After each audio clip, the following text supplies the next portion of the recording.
porque estamos vivos. Dios, somos conscientes de que estar vivos en una circunstancia y en un contexto como el que estamos es todo un milagro, Señor. Te agradezco, Dios, únicamente hoy por la vida de todos los que estamos acá reunidos, porque después de 18 o 19 meses de mucha confusión, de mucha muerte, de mucha enfermedad, todos los que estamos presentes en este lugar estamos vivos, Dios, estamos respirando, estamos sanos, tenemos una familia al lado que también lo está. Gracias, Dios, porque aunque probablemente no tengamos materialmente todo lo que soñamos con tener algún día de nuestra vida, en nuestros sueños más profundos y más personales, tenemos todo lo necesario y todo lo que necesitamos para vivir firmemente y para vivir en gracia y en gloria contigo, Dios. Es decir, vida, respirar, salud perfecta y en abundancia, Señor. Te damos gracias. Amén y amén. Buenos días. No se vayan a sentar, por favor. Quiero que todos se pongan de pie. ¿Tienen frío o calor? Calor. Yo estoy súper frío. Quiero que todos se pongan de pie.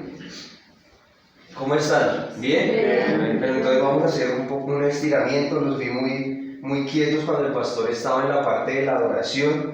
Entonces vamos a hacer un estiramiento. Entonces, si no pueden, busque ahí con alguien al lado que le ayude. Quiero que coja su pie y lo estire hasta lo más que pueda sin lastimarse. Si pueden tocar su cola, bien, si no, tranquilo. Estire su pie. Los vi muy quietos. Yo dije, esta gente que tiene sueño, le duelen las piernas, no los vi saltando, no los vi moviéndose durante la adoración, y eso me asustó, me preocupó mucho verlos ahí quietos. Siguiente pie, vamos, el otro piececito. No tiene que tener equilibrio, si quiere cogerse a alguien, cójase de alguien, no se preocupe. Esto se puede hacer de 1 a 200 años. Que cuando Abraham tenía 130, él también hacía sus estiramientos de la mañana.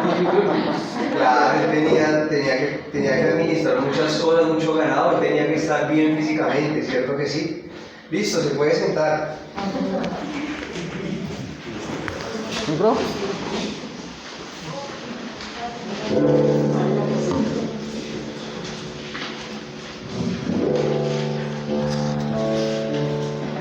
El mensaje de hoy tiene como título Reaccionando al cumplimiento. Tiene mucho brillo. Reaccionando al cumplimiento. Maravilloso, hermoso. Reaccionando al cumplimiento. Amén. Quiero que por favor vayan conmigo a Mateo capítulo 2, verso 1. Mateo capítulo 2, verso número 1. Hoy es un buen día, ¿cierto que sí? ¿Por qué es un buen día? Por muchas cosas, ¿no? Ha sido una gran semana, sobre todo porque estamos vivos. Mateo capítulo 2, verso 1 dice de la siguiente manera. ¿Ya lo tienen todos? ¿Alguien falta? Después de que Jesús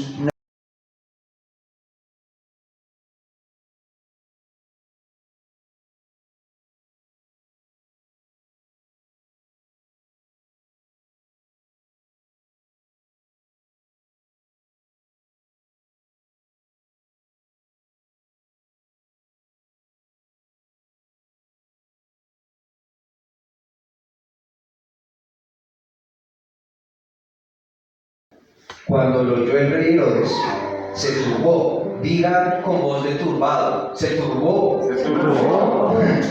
Y toda Jerusalén con él. Así que convocó de entre el pueblo a todos los jefes de los sacerdotes y maestros de la ley y les preguntó dónde había de nacer el Cristo. En Belén de Judea, le respondieron, porque esto es lo que está escrito. Pero tú, Belén, en la tierra de Judá, de ninguna manera eres la menor entre las principales de Judá, porque de ti saldrá un príncipe, diga príncipe, que será el pastor de mi pueblo Israel. Luego Herodes llamó en secreto a los sabios y se enteró por ellos del tiempo exacto en que había de nacer el Mesías. Al verlas, me perdí. Listo. Lo envió a Belén y les dijo: vayan, infórmense bien de ese niño. Y siguieron su camino, y tan pronto como lo encuentren, avísenme para que yo también vaya y lo adore. Después de oír al rey, siguieron su camino, y sucedió que la estrella que habían visto levantarse iba delante de ellos, hasta que se detuvo sobre el lugar donde estaba el niño.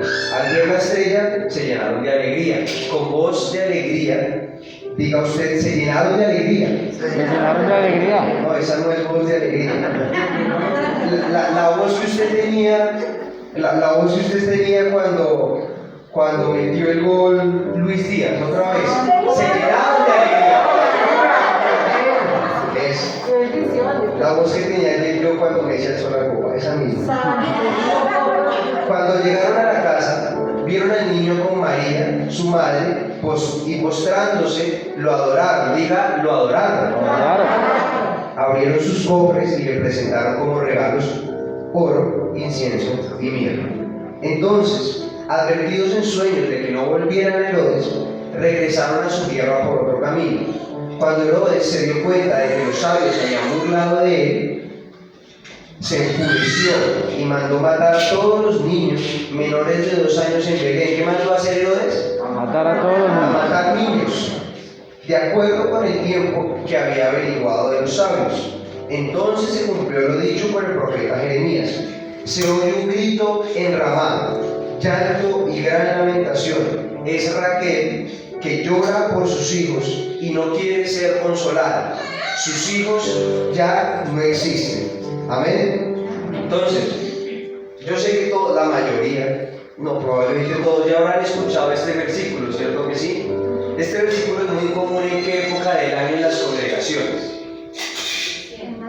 En diciembre, ¿cierto? Por el nacimiento de Jesucristo y la Navidad y todo ese tipo de celebraciones que se hacen en torno a su nacimiento. Y yo sé que usted ya conoce muy bien esta historia.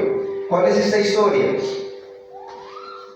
La historia del nacimiento de Jesucristo, nuestro Salvador, el suyo y el mío. Sin embargo, la historia está llena de mitos que se han malinterpretado. Por ejemplo, muchos dicen, no, Jesucristo nació en un lugar pobre porque él era pobre y entonces los cristianos, los creyentes, no pueden buscar las riquezas y no pueden trabajar y no pueden ser millonarios porque Cristo era pobre. No, señores, si usted lee, usted pone a leer escritos de historiadores, se va a dar cuenta que él nació en ese pesebre. ¿Por qué? ¿Por qué? Porque era el único lugar disponible que contaron José y María. Pero José y María eran todos menos pobres. Eran de una casa muy bien acautelada, se lo aseguro. Y si no lea Google, usted le crea Google más que a mí, investigue Google y se va a dar cuenta. Entonces el primer mito que debemos desmentir es que él no nació en un pesebre por ser pobre, sino porque fue el único lugar en esa época del año, que era una época de festividad, en la fecha de nacimiento de Jesucristo, que es en abril realmente, que hay una fiesta para los hebreos, y era el único lugar que estaba disponible. Y le dijeron, bueno, métanse ahí y mira a ver cómo tienen el chinito. Segundo mito, pero ese es un mito todavía peor, es que fueron 3 reyes magos, ¿a qué? A llevarle regalos. Y lo que pasa es que no eran reyes, ¿cierto? Eran sabios, no eran magos. Y la Biblia ni siquiera dice que fueran reyes, ¿cierto? Eran sabios. No sabemos si eran 8, 10, 3 o 50. Entonces, ¿qué? Segundo mito que hoy dejamos de lado acerca del nacimiento de Cristo, ¿cuál es? Que no eran reyes y que eran sabios y que no eran 3. ¿Cuál?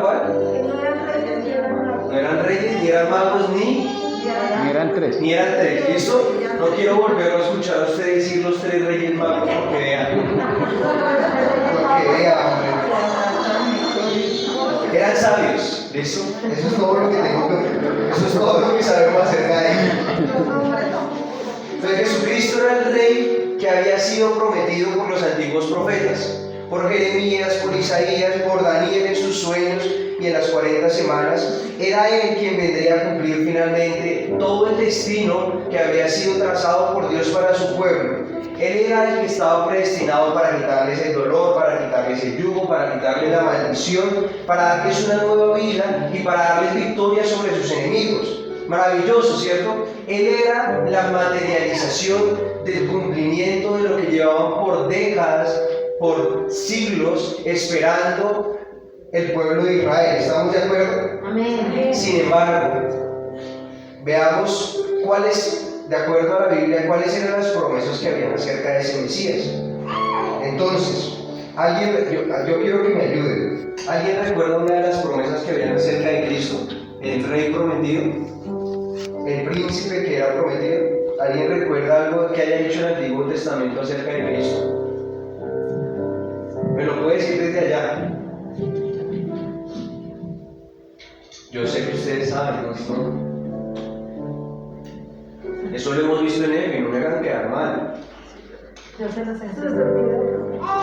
Isaías 53:4. Ciertamente, esto fue escrito 600, 700 años antes de que naciera Jesucristo. Ciertamente Él cargó con nuestras enfermedades, soportó nuestros dolores, pero nosotros lo consideramos herido, golpeado por Dios y humillado. Él fue traspasado por nuestras rebeliones y molido por nuestras iniquidades. Sobre Él recayó el castigo, precio de nuestra paz, y gracias a sus heridas fuimos sanados. Amén. Todos andábamos perdidos como ovejas, cada uno seguía su propio camino, pero el Señor hizo recaer sobre Él la iniquidad de todos nosotros. Entonces, la primera promesa que se cumplía en Jesucristo visiblemente es que Él iba a quitar todo perdón, todas nuestras iniquidades, todas nuestras enfermedades y todos nuestros dolores. Es decir, que Jesucristo naciera era un gran hecho, ¿cierto? Era algo muy importante. Mateo 12:18. Este es mi siervo, a quien yo he escogido, mi amado, en quien estoy muy complacido. Sobre él pondré mi espíritu y proclamará justicia a las naciones. Segunda cosa que venía a traer Jesucristo: justicia. Isaías 8:14. El Señor será un santuario, pero será una piedra de tropiezo para las dos casas de Israel, una roca que los hará caer. Será para los habitantes de Jerusalén un lazo y una trampa. Muchos de ellos tropezarán, caerán y serán quebrantados. Se les tenderá trampas y en ellos quedarán atrapados. Es decir, que iba a pasar que Jesucristo, con su nacimiento, iba a por fin separar a aquellos de los que creían en Él y a aquellos que no, aquellos de los que hacían su voluntad de los que no la hacían. No obstante, entonces yo quiero que usted se imagine que usted está en África, en el Medio Oriente, que usted es alguien del pueblo de Israel que se sabe todas estas palabras de la Torá, del Antiguo Testamento, y viene el cumplimiento de la promesa. No más desgracia, no más humillación, no más yugo de la opresión del imperio que nos estaba dominando, no más pecado, no más enfermedades, no más dolor, libertad. ¿Cómo se siente usted ante ese cumplimiento? ¿Cómo cree usted que reaccionaría? Dígamelo, grítelo ahí. ¿Cómo se siente usted? ¿Cómo se sentiría que estuviera allá? No obstante, cuando llega el cumplimiento de la palabra, que era Cristo el cumplimiento de la palabra, cuando llega lo que muchos estaban esperando durante años, no todos reaccionaron de la misma manera. Hubieron bastantes reacciones ante el nacimiento de Cristo. ¿Cuál fue el primer tipo de reacción que vamos a ver hoy acerca del nacimiento de Cristo? La reacción de Herodes. Escriba ahí en su libreta la reacción de Herodes. Hubo varios tipos de reacciones al nacimiento de Jesús. Por eso esta palabra se llama como reaccionando al cumplimiento. No todas las personas reaccionan de la misma manera al cumplimiento de una promesa. No todas las personas reaccionan de la misma manera al cumplimiento de la palabra que Dios les ha puesto sobre su vida. Y si bien es cierto, todos acá me contestaron en coro: uy, yo me sentiría alegre. Le voy a demostrar que en la vida real hay muchos tipos de reacciones ante el cumplimiento de la palabra, y la mayoría de veces no son como los esperamos. ¿Cuál fue el primer tipo de reacción? La reacción de Herodes. La de Herodes. En la reacción de Herodes encontramos varias actitudes corrosivas hacia el cumplimiento de la promesa. De hecho, no solo fue la reacción de Herodes, también fue la reacción del resto de Jerusalén. Se lo leo. Cuando lo oyó el rey Herodes, se turbó y toda Jerusalén con él. Diga usted conmigo, y toda Jerusalén con él. Toda Jerusalén. Es decir, que la reacción de Lot no solo fue la reacción de él, sino que fue la reacción de una ciudad entera. ¿Qué pasó? ¿Cuál fue la reacción de él? Cuando se enteró que iban a ser el Mesías, se turbó. Cuando se enteró que la promesa estaba a punto de salir del vientre y dar a luz la promesa, ¿qué pasó con Herodes? Se turbó. Así es como muchos reaccionan a la bendición y a la respuesta divina para sus vidas. Reaccionan como Herodes reaccionó al cumplimiento de la promesa. Entran en un estado de alteración, completamente perturbados y desorientados. ¿Sabe por qué sucede eso? Porque al igual que Herodes, han creado estructuras de pensamiento que les impide abrazar el nuevo tiempo que Dios trae para sus vidas. Por lo tanto, el creyente crea una resistencia al cambio que Dios quiere traer para su vida. Entonces, la primera reacción de Herodes es que turbarse. No se alegró, no se emocionó, no se llenó de gozo en su corazón, sino que se llenó de temor, de angustia, de sufrimiento, de desesperación. ¿Por qué? Porque ya había creado una resistencia a lo que Dios quería hacer por su vida. ¿Por qué creó esa resistencia? En primer lugar, anótelo ahí, porque nunca se preparó para recibir la bendición. Está bueno. Porque nunca se preparó para recibir la bendición. Hay gente que anda siempre pidiendo que les den una palabra en la congregación o que les pongan la mano para que Dios los unja. Hay mucha gente orándole a Dios día y noche en su cuarto por una respuesta de parte de Él, pero jamás se entrenan para administrar y recibir aquello que están pidiendo. Entonces, es normal que al enterarse de que la respuesta está a punto de nacer, en vez de producirles gozo, les produzca ¿qué? Incomodidad. Es como aquel adolescente aquel adolescente de una familia adinerada, que es pataletudo y que pelea y que pelea porque los papás le regalan un carro desde que cumple 16 años. Y todos los días molestan, y mi carro para cuándo, y mi carro para cuándo, a usted le sobra plata, papá, compré mi carro, quiere que todos mis amigos del colegio X, ya todos tienen carro y ya estoy en mi último año de colegio, imposible estar en el último año de colegio sin carro, papá, por favor, y molesta el niñito, hasta que el papá, cuando cumple, en diciembre, cuando tiene 15 años y está a punto de entrar a 11, que es el último año de estudio, le compra el carro. ¿Sí? Yo quiero que usted entienda que lo que le estoy explicando es un ejemplo de la vida cotidiana, ¿cierto? Ahora tómelo como si yo estuviera hablando de la promesa por la que usted ora todos los días. Al igual que ese jovencito está orando por el carro, caprichoso, y siempre orando por lo mismo. Dios, yo necesito que me des esto, yo necesito el trabajo, yo necesito ese carro, yo necesito esa casa, yo necesito ese apartamento, uy, yo necesito a esa novia, mira la tan linda, uy, mira ese bizcochote que va allá, Dios mío, yo necesito eso, yo necesito aquello, y insiste. Y al final, ¿qué hace el papá? Pues el papá le sobra plata. Yo le dije que era una familia adinerada. El papá le compra el carro. Pero resulta que cuando el muchacho sale de la casa y se encuentra que en el patio principal está el carro, no le da alegría. Le pasa lo mismo que a Herodes. Le da vergüenza. Se turba. ¿Por qué cree usted? Porque anduvo muy pendiente día y noche de orar por la misma pendejada, que cuando le llegó el carro a la puerta de su casa no sabía ni cómo se prendía, porque era un carro eléctrico, porque era un Tesla, entonces no tiene llave. Entonces el papá le da la tarjetica de Tesla y el muchacho, y tiene a los amigos atrás que sí saben manejar. ¿Cómo se siente? Y mira la tarjetica. Y que despicha la tarjeta de ese carro, se abre. Hasta que el papá le dice, no, ponga su huella y saque hacia afuera. Y el carro abre. Y dice, listo. Y se sube al carro. ¿Y ahora cómo lo prendo? No hay llave. Es un carro eléctrico que aprende solo y se maneja solo. ¿Cómo hago yo para manejar esto? Y el papá le dice, no, préndalo así. Bueno, ¿y cómo lo mando para adelante? Para los que manejan saben que es fácil, ¿no? Primera y ya está.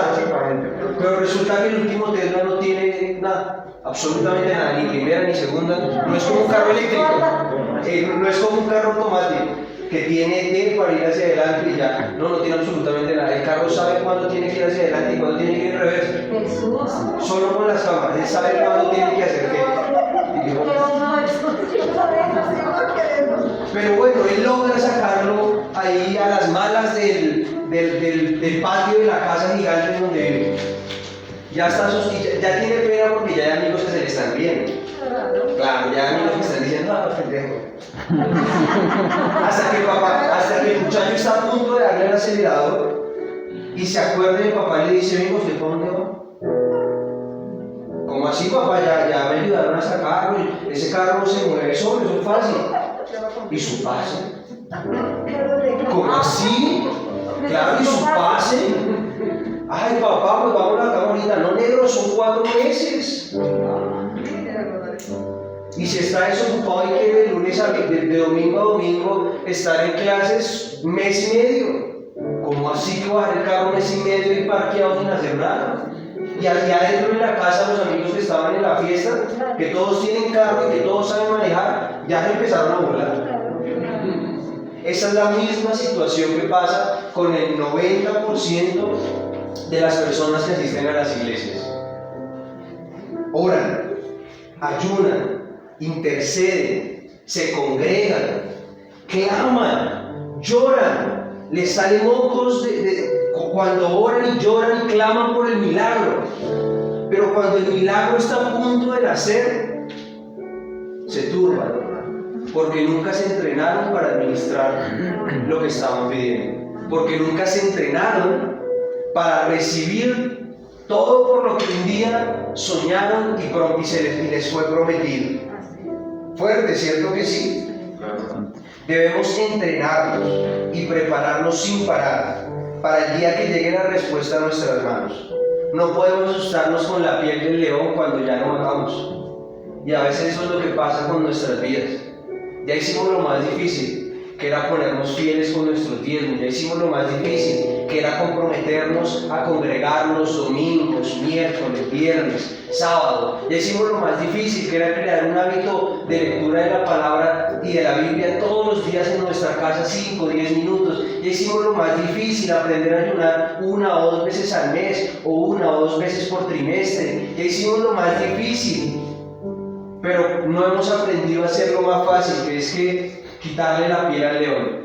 Es aprender a administrar y prepararme para administrar lo que Dios me va a entregar a mí.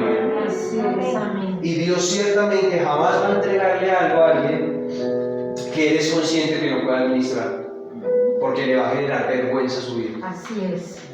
Jerusalén, ojo a esto, porque ya estamos hablando de Herodes. ¿Cómo reaccionó Herodes? Se turbó. Pero no solo se turbó él, se turbó Jerusalén con él. ¿Por qué Jerusalén? Raro, ¿no? Jerusalén era consciente de la palabra que reposaba sobre ellos, ¿o no? Yo creo que hasta sabían más Torah que usted y que yo, probablemente. Hombre, es el centro mismo de toda la historia bíblica que usted y yo leemos. Alguien debían saberlo de la promesa, alguien debían haber escuchado por ahí. Pero al saber que el Mesías estaba por llegar, se entristecieron y se turbaron. ¿Sabe por qué? Porque se habían acostumbrado e incluso disfrutaban ser subyugados por el Imperio Romano. Dicho de otra manera, usted dirá, bueno, ¿y qué? Pero explíqueme. Dicho de otra manera, mucha gente se turba en el momento en el que llega el cumplimiento de la palabra o cuando saben que está a punto de nacer, porque al igual que Jerusalén, se acostumbraron a la opresión que el mundo les ofrece y ya no la quieren dejar porque se sienten cómodos. Se sienten cómodos en el pecado, está como rica la silla, acá está como bien, yo estoy bien. Por eso Jerusalén se turbó, pero ¿qué? ¿Cómo así que la promesa? Eso eran historias ahí de un man de un escritor ahí X que le gustaba escribir ficción. ¿Cómo así? Yo estoy bien acá, pero es que usted está subyugado por todo un sistema romano de creencias, de idolatría y de corrupción y de pecado. Pero pues no importa, yo estoy acá, che, yo ya me acostumbré al pecado, yo ya me acostumbré a ser esclavo también.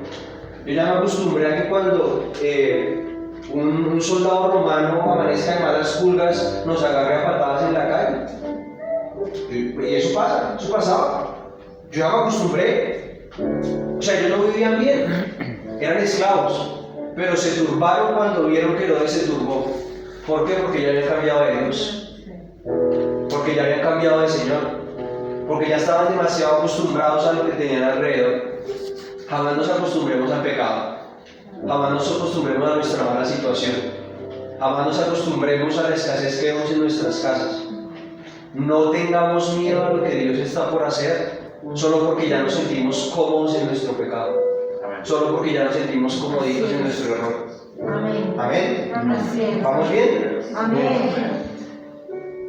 En segundo lugar, Herodes no solo se turbó, escríbalo ahí, sino que también se interesó por el acontecimiento. Él les dijo a los sabios: oiga, chévere, pues vaya usted, busca al niño ese que va por nacer, que está a punto de nacer, y cuando lo encuentren, ¿qué? Viene y me Dígame cuenta. sus palabras. Viene y me cuenta. Ustedes vienen y me cuentan, el man se interesó, el man mostró un gran interés. Ahora, ¿por qué se interesó? A ver, Herodes no hizo caso omiso a lo que estaba pasando, él mostró mucho interés, pero tal como lo dice la escritura, no lo hizo con buenas intenciones. ¿Por qué él se interesó? ¿Qué quería hacer? Saber para tomar una decisión, ¿Saber para qué? para ir a matar. Para cortarle la cabeza. Quería saber dónde estaba el niño, porque lo quería matar. Pero para poder llegar al niño, sin que los sabios sospecharan, él tenía que mostrar interés. Estaba fuerte. Quiero que usted diga conmigo: estoy preparado. Estoy preparado. Y quiero que diga conmigo: no me voy a ofender. No me voy a ofender. Se lo advertí. Y soldado advertido, No me dejes tú lo has dicho, Judas. Mentiras. Ojo a lo que le voy a decir. Yo escribí esto. Por todas las congregaciones que conforman el cuerpo de Cristo, y yo lo sé por vivencia propia, nos encontramos anualmente con una amplia rotación de personas. ¿Ustedes lo que decimos? Así es. Como si de una empresa de trabajos temporales se tratase. Ajá. Sí, señor. Yo le dije que iba a hacer fuego. Solo este pedazo, ahorita viene lo que usted le gusta aplaudir, pero ahorita no. ¿A qué se debe esa amplia rotación de personas anualmente? A veces ni siquiera anualmente, que es más triste, hombre. Como trimestralmente, como semestralmente, en el mejor de los casos. Eso se debe a una mentalidad de Herodes. Personas que están pendientes del cumplimiento de la promesa, cuando está por nacer, dónde está el milagro, dónde está la bendición que yo necesito, pero solo con la intención de tomar lo que necesitan momentáneamente para después salir corriendo. Ajá. Dígalo.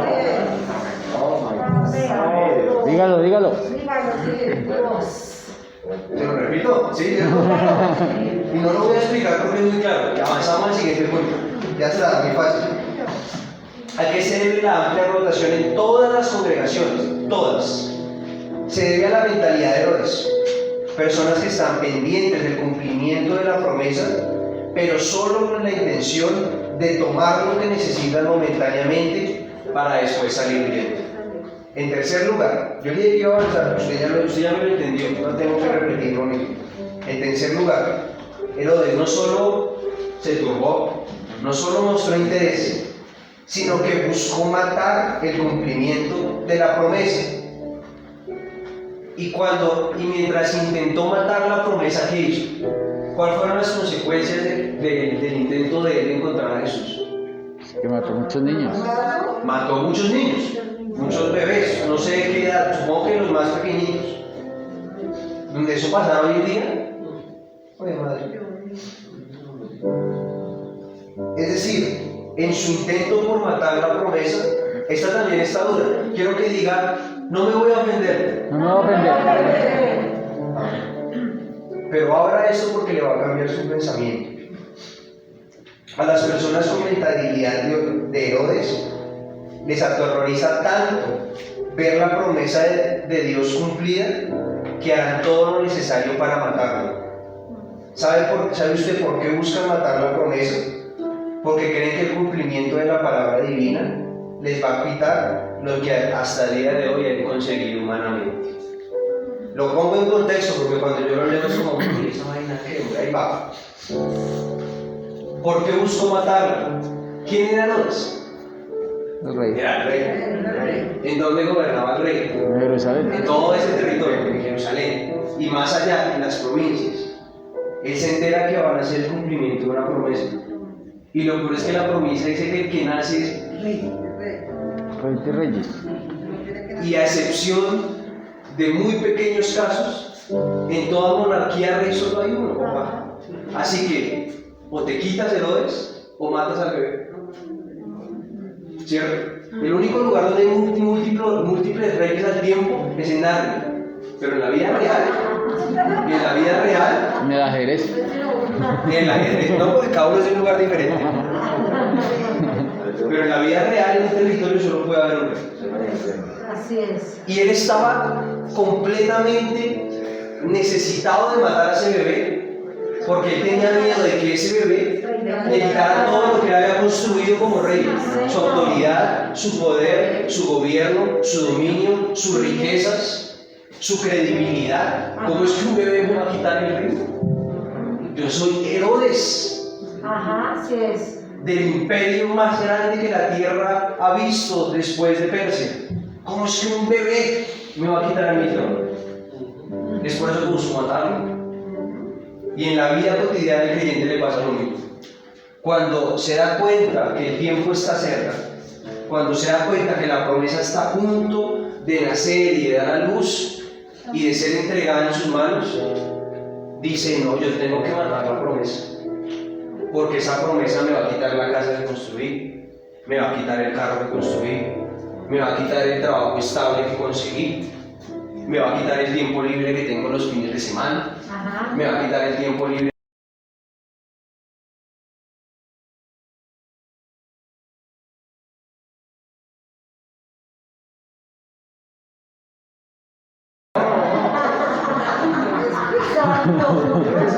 Entonces, como tengo miedo de que la promesa me quite lo que mi corazón corruptamente ama y está pegado, yo prefiero matar la promesa. ¿Vamos bien? Bien. Entonces, son personas que en sus planes personales y terrenales les ha ido bien, pero cuando está por cumplirse la promesa que el pastor les dio, donde le dijo: vas a servir a Dios en el templo de día y de noche, ese cumplimiento, ese sí no lo quieren ver. Ajá. Solo quieren ver el cumplimiento de donde Dios le dice: vas a estudiar en Harvard, vas a tener un trabajo de 20 millones de pesos como gerente de un banco en Colombia, vas a vivir en Los Rosales, vas a tener una novia, una esposa o un esposo modelo y lleno de dinero, y vas a vivir 150 años. No, usted ya no. Vamos a palabra. Ya no la tomo, ya no, ya muy tarde. Entonces se cumple lo primero, Amén. que se interesan solo momentáneamente. Pero esos son migajas cuando llega el cumplimiento real de la promesa, de aquella palabra que el pastor le dijo: servirás a Dios. Tus dones te servirán a Dios. Servirás en el templo, en la congregación. Cantarás, tocarás instrumentos, bailarás, predicarás, serás líder, lideresa. Esa sí no la quieren y van a matarla, cuéstele lo que les cueste. Recibieron con alegría la restauración de su familia, de sus finanzas. Recibieron con alegría la restauración de su familia, de sus finanzas, de su salud, de su vida interna, de sus emociones, de sus pensamientos. Pero van a matar la cantidad de bebés que sean necesarios para evitar que el propósito de Dios se cumpla en sus vidas. Entonces, en su intento por matar todos los canales posibles para que Dios les recuerde y les diga: oiga, el bebé está por nacer, oiga, hermano, hermanita, es el tiempo de vender todo lo que tiene y seguirme, en el intento de matar ese canal, de matar cualquier voz que le diga lo que no quiere escuchar, ¿qué hace? Se van de la iglesia. Hay que matar el canal, porque si no Dios me va a hablar cosas que yo no quiero que me hable, porque si no Dios me va a decir que tengo que dejar todo como se lo dijo a Jacobo, como se lo dijo a Simón, como se lo dijo a Juan, y que lo siga. Y yo no quiero que me diga eso, entonces tengo que matar todos los canales auditivos y visuales para que eso no pase. Entonces me voy de la iglesia. Deja de contestarle al líder, deja de contestar al pastor, empieza a hablar mal de la congregación, porque claro, en su mente mediocre piensa: si yo hablo mal de la iglesia, entonces Dios no me quiere, Dios piensa que soy una mala persona, entonces ya no me va a querer para el servicio del reino de Dios. Ojo, que lo que yo le estoy hablando son cosas psicológicas y emocionales muy profundas de una persona, que ni siquiera la persona sabe por qué lo hace cuando se va de un lugar, pero eso es lo que internamente piensa. Entonces empieza a hablar mal porque dice: bueno, si hablo mal, entonces Dios ya no me quiere, entonces Él ya me va a desechar. Y lo que la persona quiere es que Dios lo deseche. Continúo. Y en medio de ese esfuerzo titánico de matar al bebé, ¿qué fue lo que hizo? ¿Cuál fue la consecuencia? Mató muchos inocentes. Mató muchos bebés inocentes. Y en medio de ese esfuerzo titánico por cortar toda posibilidad de que Dios le diga: el tiempo del cumplimiento llegó, deja muchos bebés muertos y mucho dolor a su paso. Una familia sin Cristo, unos hijos entregados al mundo, una vida espiritual destrozada, un hilo de murmuración por la iglesia, un líder triste por su oveja, un pastor preocupado por un alma perdido. Deja muchos bebés muertos al paso. ¿Lo entendimos? Sí, señor. Perdamos el miedo al llamado que Dios tiene para nosotros. Al fin de cuentas, nada de lo que usted persigue humanamente tiene valor. Dios, esto está muy largo. Le repito, perdamos el miedo al llamado que Dios tiene para nosotros. Al fin de cuentas, nada de lo que perseguimos humanamente tiene valor real. Esto se lo quiero repetir por tercera vez y quiero que se le meta en su cabeza. No lo estoy diciendo para que usted deje de trabajar, para que usted deje de estudiar, para que usted diga: no, yo ya no quiero tener familia, me divorcio. Igual ya nada importa en la tierra, entonces yo me divorcio. Yo no le estoy diciendo nada de eso. Ojo, eso es bueno. Pero yo lo que le quiero decir es: pierda el llamado, pierda el miedo a que la promesa de Dios de servirle se cumpla. Al final de cuentas, nada de lo que usted persigue humanamente tiene valor. Mateo 6:19. No acumulen para sí tesoros en la tierra, donde la polilla y donde el óxido destruye y donde los ladrones se meten a robar. Más bien acumulen para sí tesoros ¿en dónde? Tesoros en el cielo, donde ni la polilla ni el óxido carcomen, ni los ladrones se meten a robar, porque donde está tu tesoro, allí está tu corazón. Mateo 6:28. ¿Y por qué se preocupan por la ropa? Observen cómo crecen los lirios del campo. No trabajan ni hilan, ni sin embargo les ha dicho que ni siquiera Salomón con todo su esplendor se vestía como ellos. Si así viste Dios a la hierba que está en el campo y en la mañana es arrojada al horno, ¿no hará mucho más con ustedes, gente de poca fe? Así que no se preocupen diciendo: ¿qué vamos a comer? ¿Qué vamos a beber? ¿Cómo nos vamos a vestir? Los paganos andan detrás de todas esas cosas. ¿Quiénes? Los paganos. La Biblia lo dice, no me importa. Pero el Padre Celestial sabe lo que ustedes necesitan. Diga: Dios sabe lo que yo necesito. Más bien, busquen primeramente el reino de Dios y su justicia. Y todas estas, diga conmigo, ¿qué cosas? Los anteriores. Comida, vestido y bebida. Y todas estas cosas me serán añadidas. No quiero matar sus sueños, pero vamos a hacer un ejercicio porque creo que es importante que usted lo meta en su cabeza, para que usted jamás vuelva a tener miedo del cumplimiento de la promesa en su vida, para que usted deje de creer que sus cosas materiales y sus sueños humanos tienen más valor que el propósito que Cristo puso sobre su vida. Hoy vamos a matar esto con un ejemplo fuerte, pero que le va a servir, y el que va a empezar no soy yo, para que vean que yo soy chévere. A mí me gustaría ser ministro de asilo. Y lo primero que voy a responder, de acuerdo a lo que yo acabo de predicar, es que eso no tiene ningún tipo de valor. No vale y no sirve para nada ese sueño que tengo. Dime algo que quisieras muy fuertemente. No me digas nada de espiritual porque me daña el ejemplo. Ahorita no, sí quiero que el pastor me envíe a una iglesia sin las personas en el Cauca. No me dañe el ejemplo. Un edificio para mi empresa. ¿De cuántos pisos? 20. De 10 pisos. Él quisiera un edificio de 10 pisos para su empresa. Eso no vale nada, eso no sirve para nada. Eso no es nada. Vale más un huevo Kinder que eso. Vale, tiene un sueño muy gigante que tengas. Así como el que dijo él, algo muy gigante. No me vayas a ejemplo. Un concesionario completo. Esos son los ejemplos que yo quiero. Y por eso dije que el ejemplo iba a ser duro, y por eso empecé con mis sueños. Eso no vale nada. Eso no sirve para nada. Vale más una moneda de 100 pesos que lo que los 30 acabamos de decir. Cuando uno entienda lo que yo le acabo de decir, le va a perder el miedo a recibir la promesa divina.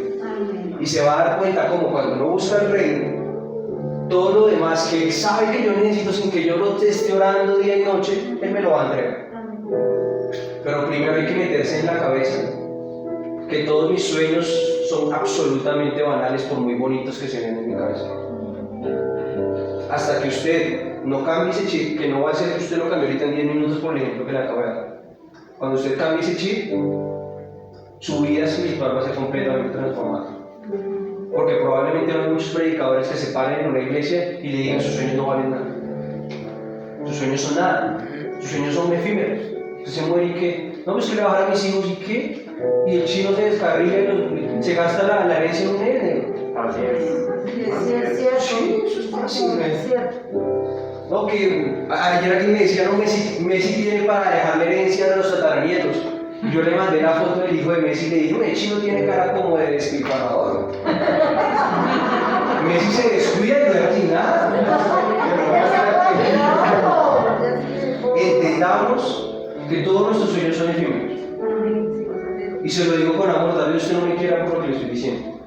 Pero quiero que en este momento en su mente todos piensen, no les puedo preguntar los 30 tiempos, pero quiero que hagamos un ejercicio mental y en este momento todos digan en su mente ese sueño gigante que tienen. Díganlo. ¿Lo están diciendo en la cabeza? Yo les digo que sí. ¿Sí lo están diciendo? Amén. Listo, entonces pongando punto y coma. No tiene valor. Punto y coma en su cabeza, no lo hablen, en su cabeza. ¿Ya se lo imaginaron? ¿Ese sueño? Es perecedero. Es banal. El mundo se lo va a comer. No me va a durar mucho. Cuando me muera no me voy a llevar nada. No tiene ningún tipo de valor. Entonces, si no tiene ningún tipo de valor, ¿por qué lo prefiero por encima de una gloria eterna? ¿Por qué lo prefiero por encima de una salvación que es lo único que se va a ir conmigo cuando yo esté hecho huesos y carcomido por gusanos en un ataúd? ¿Por qué voy a preferir algo que es banal, que dura poco, que no me voy a llevar, que lo carcome cualquier cosa en el mundo, que es completamente corruptible? ¿Por qué voy a renunciar a algo eterno por eso?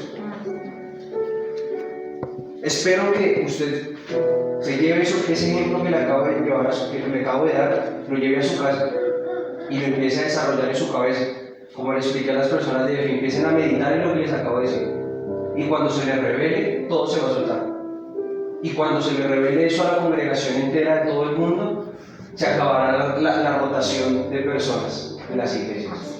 Porque la gente dejará de tenerle miedo a que Cristo se vea transformado y verdaderamente cumplido en su vida. Cuando pierdan el miedo a perder lo que su corazón ama. Cuando tengan el miedo a perder la profesión por la que tanto trabajaron durante años para conseguir. Donde pierdan el miedo a perder y a dejar todo, las riquezas que consiguieron durante años solo porque Dios les dice, deja todo, sírveme, el pastor te va a enviar a tal ciudad. Y mi trabajo, pues no sé, no me importa, tu trabajo es perecedero. Y mi casa, y mi carro que tengo acá, no me importa, es perecedero. ¿Sabe por qué Jacobo, Simón y Juan dejaron todo porque comprendieron que lo que tenían no tenía valor, que la barca, que sus habilidades para pescar eran inútiles. Cualquiera pesca, cualquiera es economista. No hay que ser especial para ser economista, ¿o sí? Y doy mi ejemplo porque no quiero que ustedes lo mal, pero todas sus profesiones que usted hace, cualquiera las puede hacer. Así es. Y seguramente las hará mejor que ustedes. Sí. Yo no soy el mejor economista, ni siquiera de mi ciudad. Probablemente usted no es el mejor, ni siquiera en el trabajo. Y por eso va a renunciar a Cristo. Si me estoy dando a entender la profundidad de lo que estoy hablando, Amén. por algo que no tiene valor voy a renunciar a Cristo. Así es. No se puede. Está hermoso eso. Está hermoso. Continuemos. Está hermoso. Vamos a terminar con lo que a usted sí le va a llenar de ánimo. Yo no quiero bajar de ánimo. Mi única intención es abrir los ojos. Yo no soy un encantador de serpientes. Yo soy alguien que revela. Así es. No me importa si la revelación acaricia como una mamá un bebé o si pega una cachetada como si estuviera dando la instrucción. Segundo tipo de reacción, la reacción de los estudiados de la ley. Los jefes de los sacerdotes y los maestros de la ley se limitaron a confirmar el cumplimiento de la profecía en Cristo. Le dijeron a él, sí, lo que están diciendo los sabios es verdad porque la palabra dice que habrá un man que va a nacer en Belén, en Jerusalén. Entonces ellos se limitaron a qué? A decirle a Herodes que lo que les habían dicho los sabios estaba bien dicho, pero no hicieron nada para impedir que Herodes intentara engañar a los sabios. Y eran los jefes de los sacerdotes, eran los expertos en la Torá, eran los que cuidaban la promesa, hombre. Y no hicieron nada para impedir que Herodes empezara a matar chinitos. Es decir, tenían claro lo que la palabra decía, llévenlo a la vida cotidiana. El creyente que tenía claro lo que decía la palabra, que se la sabía al derecho al revés, pero que jamás se sintió involucrado con la situación que se estaba presentando. El segundo tipo de reacción ante el cumplimiento de la promesa es el de los jefes de los sacerdotes, que conocen la palabra al derecho al revés, Génesis, Éxodo, Levítico, Números, Deuteronomios, Josué, Ruth, Jueces, Primera Reyes, Segunda Reyes, Primera Crónicas, Segunda Crónicas, Primera Samuel, Segunda Samuel, etc. Pero que al momento de aplicarla, al momento de defenderla, cuando hay que defenderla, al momento de sentirla de ellos, amados, Cristo viene pronto. ¿Qué? Amén. No. Amados, Cristo viene pronto. Amén. No, hombre, mira, Cristo viene pronto. Amados, Cristo viene pronto. Amén. Las trompetas ya están sonando. Aleluya. El cumplimiento está cerca. Usted sabe lo que dice la Biblia, porque semana a semana su pastor y su pastora se esfuerzan para enseñarle la palabra. Amén. Si usted sabe lo que dice la Biblia, no ignore su responsabilidad dentro del plan espiritual que está a punto de ser cumplido y que ya de hecho se está cumpliendo. No lo ignore, pues usted será igual de culpable de las almas perdidas que lo fueron los maestros de la ley en ese entonces de la muerte de todos esos niños. Porque esa sangre no solo quedó en las manos de Herodes, quedó en las manos de los jefes de los sacerdotes. ¿Vamos bien? Bien. Entonces, ¿qué es lo que tengo que hacer? Involucrarme, no sentir como que ese problema no es mío, sentir que ese niño que está a punto de nacer me pertenece y que yo tengo que cuidarlo en contra de los que hablen mal de él. Tengo que cuidarme en contra de los que quieran dividir el cuerpo de ese niño que está a punto de nacer. Tengo que servirle a ese niño para que todo el plan de ese niño se cumpla perfectamente en la tierra. Porque si me desentiendo de lo que ese niño haga y de lo que ese niño nazca y de todos los ataques que ese niño reciba, el niño va a nacer, el niño va a crecer, el niño va a cumplir su propósito, el niño va a salvar a muchas personas del abismo. Pero el niño necesita instrumentos para llegar a muchos. Y si usted no está dispuesto a ser usado, todos los que se pierdan van a ser su culpa. Se lo repito, que usted no está dispuesto a ser usado. Cada alma que se pierda en el tiempo final, cuando venga el tiempo en donde el Padre va a tomar el maíz y va a echar al fuego la cizaña, usted va a ser culpable de todas esas almas que no se fueron juntamente con usted a la Nueva Jerusalén. Usted y yo vamos a ser culpables. Porque al igual que los jefes de los sacerdotes, no nos comprometimos con el cumplimiento de la promesa. Pero hay un tercer tipo de reacción ante el cumplimiento de la promesa. ¿Y es cuál? Usted ya sabe pues cuál es, porque es muy fácil. ¿Cuál? Vamos. ¿Cuál es el último tipo de cumplimiento de la promesa? El último tipo de reacción. ¿El de qué personas? De las mamás.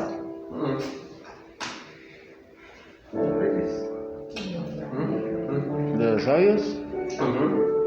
El de los sabios. El de los sabios. Diga conmigo, los sabios. Los sabios. Me gusta mucho que la palabra hable precisamente de personas sabias y no de magos. ¿Qué importa un mago? Los jefes de los sacerdotes, me equivoqué. Ellos tenían el espíritu correcto para darle la bienvenida al Salvador. Los sabios eran los únicos con el espíritu, con la actitud y con la reacción correcta para recibir el cumplimiento de la promesa. Herodes no recibió el cumplimiento de la promesa. Los sacerdotes no recibieron el cumplimiento de la promesa. Mucha gente en Jerusalén no recibió el cumplimiento de la promesa. De hecho, si usted mira Mateo 6, 7, o capítulo 6, 7, 8 y 9, se va a dar cuenta que Jesús va al lugar donde nació a predicar y la gente se asusta y le dice, pero que viene a predicar y hacer milagros acá, si este no es el hijo del carpintero. Es decir, nunca se transformaron. Lo que dice Mateo 2 los siguió carcomiendo por dentro, estaban acostumbrados a la esclavitud. Entonces, ellos tampoco recibieron la promesa. Fueron los sabios los únicos que recibieron el cumplimiento de la promesa. ¿Por qué? En primer lugar, porque los sabios se alegraron. Diga conmigo, se alegraron. Se alegraron. Cuando los sabios vieron que la promesa estaba a punto de ser dada a luz, le voy a leer el versículo, a ver si alguien lo busca, que está muy atrás. Y vieron que estaba el niño. A ver la estrella, se llenaron de alegría. Diga conmigo, se llenaron de alegría. Se llenaron de alegría. Otra vez, se llenaron de alegría. Se llenaron de alegría. El cumplimiento de la promesa debe venir acompañado de alegría y de gozo.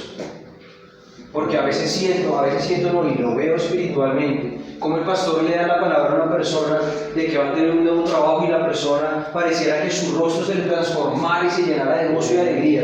Pero cuando el pastor le dice a un joven, le vas a servir a Dios, vas a usar tus talentos para la iglesia, ahí ya no hay rostro de alegría. Mataste al bebé en el vientre, lo abortaste antes de que naciera. ¿Cierto que sí? La primera actitud para recibir realmente la promesa, ¿cuál es? Alegrarse al ver que la promesa está a punto de cumplirse. Usted debería alegrarse al sentir que la congregación está creciendo. Usted debería alegrarse en el momento en el que pastor necesito predicando, lo necesito liderando, lo necesito abriendo reino en casa, lo necesito asistiendo en él. Eso es que involucrarse. Así es. Y antes de avanzar, ¿sabe usted qué es involucrarse? Así es. ¿Claro? Amén. ¿Sí es claro?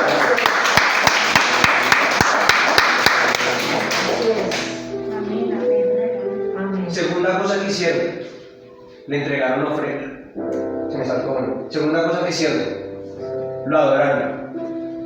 No buscaron matarlo, no buscaron llenarlo de cizaña, no buscaron matar su cuerpo, no buscaron hablar mal de él. ¿Qué fue lo que hicieron? Lo adoraron. Lo adoraron. Tercera cosa que hicieron, le entregaron ofrendas. Diga conmigo, le entregaron ofrendas. Le entregaron ofrendas. Ellos sabían. ¿Qué le entregaron? Esa predicación, usted se la sabe. ¿Qué le entregaron? Oro, incienso, mirra. Y eso hay predicaciones enteras donde explican en 3 horas qué es el incienso, qué es la mirra y qué es el oro. Entonces yo no le voy a explicar eso, usted búsquelo en YouTube, usted no va a encontrar ahí. Entonces ellos sabían que no podían llegar ante el Salvador con las manos vacías. Predicaciones sobre el significado de eso hay muchas, pero para recibir el cumplimiento de la promesa, ellos tenían muy claro que tenían que honrar a Dios. ¿Estás honrando la promesa? Te lo pregunto. Cuando el pastor, cuando Dios te dio una palabra, ¿estás honrando esa palabra? ¿Estás cuidándola? A ver, porque honrarla no me refiero a que usted le dé plata a la promesa. Eso es un tipo de honra, pero usted está cuidando la promesa. ¿La está nutriendo diariamente? ¿Está creyendo en esa promesa? ¿Se está capacitando para recibir esa promesa? Si usted no está haciendo esas 4 cosas, usted no está honrando la promesa. Y el que no honra la promesa no recibe la promesa. El que no va a donde el bebé que está a punto de nacer y le pone incienso, mirra y oro, no va a recibir la bendición del bebé. ¿Vamos bien hasta ahí? Así es, amén. O simplemente en vez de cuidarla y regarla, la recibiste y jamás volviste a regarla. Jamás volviste a decir, Dios, quiero poner esta semilla en el altar porque sé que esa promesa se va a cumplir. Dios, quiero poner este tiempo de mi vida para servirte porque quiero que mi tiempo sea ofrenda para la promesa que está a punto de nacer. Lo hemos hecho. Note usted cómo la actitud de los sabios es la opuesta a la de los 2 grupos anteriores. Mientras unos buscaban matar el cumplimiento para que no les quitaran lo que tenían, ¿sí me va a entender? Para que mientras unos estaban matando el cumplimiento porque no querían dejar lo que habían conseguido humanamente, otros estaban entregando lo más preciado que tenían. Mientras unos estaban intentando matar al bebé porque no querían que le quitara todo lo que habían conseguido con su esfuerzo humano y con su trabajo diario y semanal, otros estaban entregando lo que más les dolía. Otros estaban entregando el fruto de todo su trabajo y de todo su esfuerzo: incienso, mirra y oro. Lo que más les dolía, lo que más les costaba. ¿Usted hoy está dispuesto a entregar lo que más le cuesta? Lo que más le duele. A algunos lo que más les duele es entregar un diezmo, pero a otros lo que más les duele es entregar tiempo para Dios. Así es. ¿Cierto que sí? ¿Estás dispuesto a entregar lo que más te duele? Hay otros a los que nos duele, lo que más nos duele sería entregar nuestros sueños humanos. Lo vas a entregar. 3 cosas que amamos profundamente desde nuestra sapiencia y de nuestro ego. ¿Estás dispuesto a entregarlas como hicieron los sabios? Enfrente del niño, tómalo todo y me voy. Tómalo todo y mira a ver qué haces con eso. Aquí estoy disponible, solo te quiero adorar. Amén. Amén. Muy bien. Amén, dijo un niño ya que ahorita. Gloria a Dios, aleluya. Cuando usted empiece a sentir que el cumplimiento está cerca, alce su mano. No se asuste. Ofrende para que el bebé que está por nacer tenga todos los recursos necesarios para ser criado de la mejor manera. Amén. ¡Ay! Dicho de otra manera, Gloria a Dios. el reino de los cielos está cerca, ya está entre nosotros. El tiempo del cumplimiento de la palabra, donde la última venida de Cristo viene, está demasiado cerca y todo lo estamos notando en lo que el mundo está viviendo, en todos los países, en todos los contextos. La pregunta que yo le tengo es: ¿usted está dispuesto a entregar todo de su vida para que ese bebé crezca sano, fuerte y llene el mundo? Amén. Así es. Yo sé que sí. Gloria a Dios, aleluya. En 4 lugar, los sabios buscaron proteger el cumplimiento de la promesa. No solo se alegraron, no solo la adoraron, no solo la honraron con ofrenda, sino que además protegieron la promesa. Dios les dijo: negros, no vuelvan donde no es. Se mantienen malas intenciones. Ajá. Les va a hacer algo raro. Cuando usted está en la época de cumplimiento y materialización, como en la que usted y yo estamos en este momento, no huya como hicieron los pendejos del templo. Ajá. Involúcrese y sacrifíquese como hicieron esos hombres. Involúcrese y sacrifíquese como hicieron los sabios. Así es. Deje de pensar erróneamente que todo lo que está pasando en el cuerpo de Cristo no tiene que ver con usted y que no es su responsabilidad. Claro que tiene que ver con usted. Claro que es de su incumbencia. Claro que es de su responsabilidad. Sumérjase en las aguas de la congregación. Sumérjase en las aguas del cuerpo de Cristo. Y cuídela de los que hablan mal, de los blasfemos, de los que enseñan doctrinas que no son correctas. Protéjala de todo lo que se levante en contra de ella. Ahora, esta es la última parte de la predicación. Note usted que todo lo que pasó con los sabios no ocurrió de la noche a la mañana, sino que los sabios llevaban muchos días viajando en el desierto, llevaban muchos días interpretando las señales que Dios les estaba poniendo en el cielo para encontrar a Jesucristo. Es decir, ¿qué estaban haciendo? Trabajando y preparándose. Entonces, para recibir el cumplimiento de la promesa, termino con lo que empecé. Se requiere mucho más que simplemente estar abierto al cambio. Se requiere una preparación ardua y una gran cantidad de esfuerzo previo. Se requiere que usted se ponga al overol. Si usted no se pone el overol para trabajar y para ensuciarse las manos en el reino, usted no va a ver el cumplimiento de la promesa. Así es. Quiero que por favor todos se pongan de pie.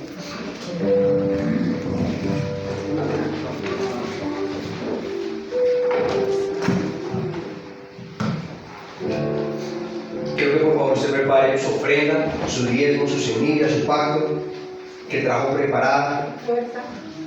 Su fuerza, dijo el pastor. Si no trae preparado, pues yo espero que después de esta